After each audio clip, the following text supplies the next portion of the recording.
Nakayelong kodigo, hindi lang basta umiihip ang hangin, ito ay humahampas. Sa mga unang oras ng Enero 2026, ang Storm Goretti ay lumala at naging tinatawag ng mga meteorologist na weather bomb. Sa buong United Kingdom, nakataas ang mga red warning habang ang hanging may bilis na 100 milya bawat oras ay nanalasa sa timog kanluran at isang makapal at nakakasakal na kumot ng niebe ang nagbaon sa Highlands. Sa loob ng isang liblib na mansyon sa Scottish Highlands, kung saan ang temperatura ay bumagsak sa nakakanginig na -11.8 degrees Celsius, isang lalaki ang nakaupo sa silid na amoy lumang papel at ozone. Hindi siya nakatingin sa niyebeng nagtatambak sa labas ng bintana. Nakatitig siya sa isang digital ticker, a UD/JPY 105.75. Nasa rurok na ito, bulong niya. Naputol ang kanyang paghinga. Itinaya niya ang lahat sa paglakas ng Australian dollar laban sa yen sa eksaktong margin na ito, sa eksaktong petsang ito. Para sa mundo, ito ay isang palitan lamang ng pera. Para sa kanya, ito ay bayad sa ransom. Ang lalaki, na kilala lamang sa tawag na ang kurador, ay tumalikod mula sa screen upang harapin ang panauhing nakaupo sa anino ng isang malaking upuan. Ang mukha ng panauhin ay natatakpan ng isang high-tech medical veil, isang maskarang gawa sa synthetic skin na ginagamit sa mga mamahaling operasyon. Nalipat na ang pondo, sabi ng kurador na nanginginig ang boses. Ngayon, ipakita mo sa akin ang mukhang hindi umiiral. Inabot ng panauhin ang kanyang mukha gamit ang mga kamay na may guwantes. Sa labas, isang transformer sa malapit ang sumabog dahil sa bigat ng yelo na nagdulot ng biglaang pagkaputol ng kuryente. Ang tanging liwanag na natira ay ang namamatay na baga sa pugon. Ang bagyo ay naging isang pader na humiwalay sa kanila sa mundo. Walang pulis na makakarating sa taas na yon sa gitna ng bagsik ng Goretti. Walang rescue na darating. Inalis ang maskara. Napasinghap ang kurador at nabitawan ang kanyang baso. Sa madilim na liwanag ng apoy, ang mukhang tumambad ay hindi basta mukha. Ito ay isang perpekto at napakamakatotohanang kopya ng kanyang sariling mukha. Ngunit ito ay mas bata, walang bakas ng peklat mula sa mga taon ng kasakiman at sa sikretong itinago niya mula pa noong simula ng dekada. Sino ka? Nauutal na tanong ng kurador. Ako ang 105.75, sagot ng kanyang kamukha. Ang boses ay isang perpekto at nakakatakot na alingaw-ngaw. Ako ang halaga ng buhay na ipinalit sa isang kasinungalingan. Akala mo ay bumibili ka ng bagong pagkakakilanlan para takasan ang iyong pagbagsak. Ang totoo, binibili mo ang sarili mong kapalit. Bandang 10:45 ng umaga, habang iniuulat ng Met Office ang 27 sentimetro na kapal ng niebe sa Sutherland, saglit na bumalik ang kuryente. Ang AUD/JPY ay bahagyang bumaba sa 105.31, isang maliit na pagbabago sa mata ng pandaigdigang merkado. Nang makarating ang mga greeting team sa mansyon makalipas ang 3 araw, napatunayan nilang bukas ang lahat ng pinto at ang loob ay nababalot ng manipis na yelo.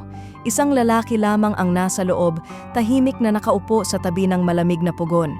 Mukha siyang napakabata para sa kanyang edad at ang kanyang balat ay kasing kinis ng porselana. Nang tanungin ng mga opisyal ang kanyang pangalan, hindi siya sumagot. Itinuro lang niya ang bintana kung saan ang huling bakas ng Storm Goretti ay natutunaw na sa kulay abo na dagat ng Atlantic na nag-iiwan ng mundong pamilyar tingnan.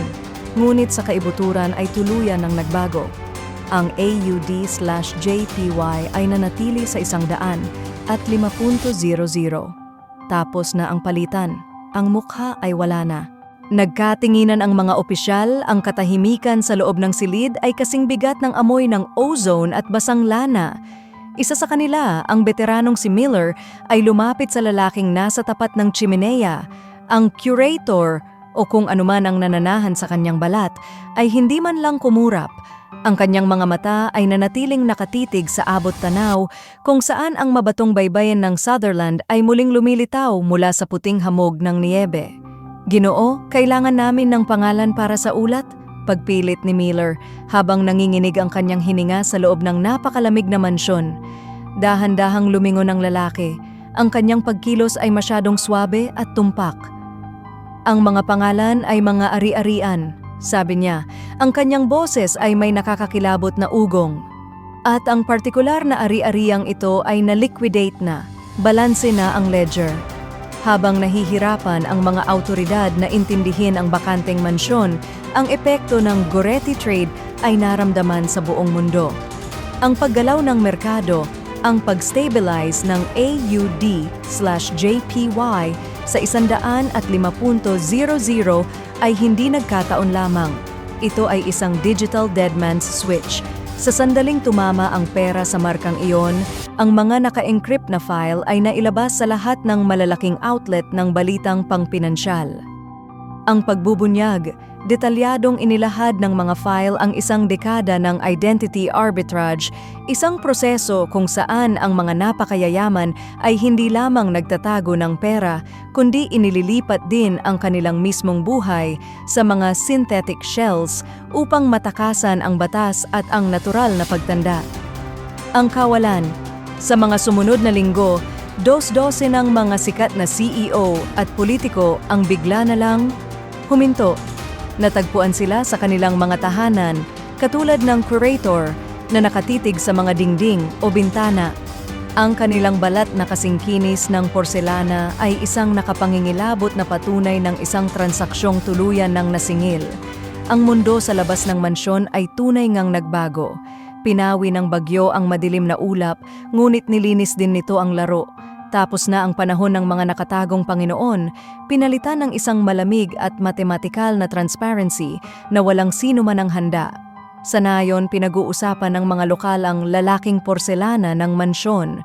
Sabi nila, kung titingnan mong mabuti ang kanyang mga mata, wala kang makikitang tao, kundi isang gumagalaw na ticker ng live market data, isang multo sa loob ng makina na sa wakas ay suot na ang katauhang binili nito.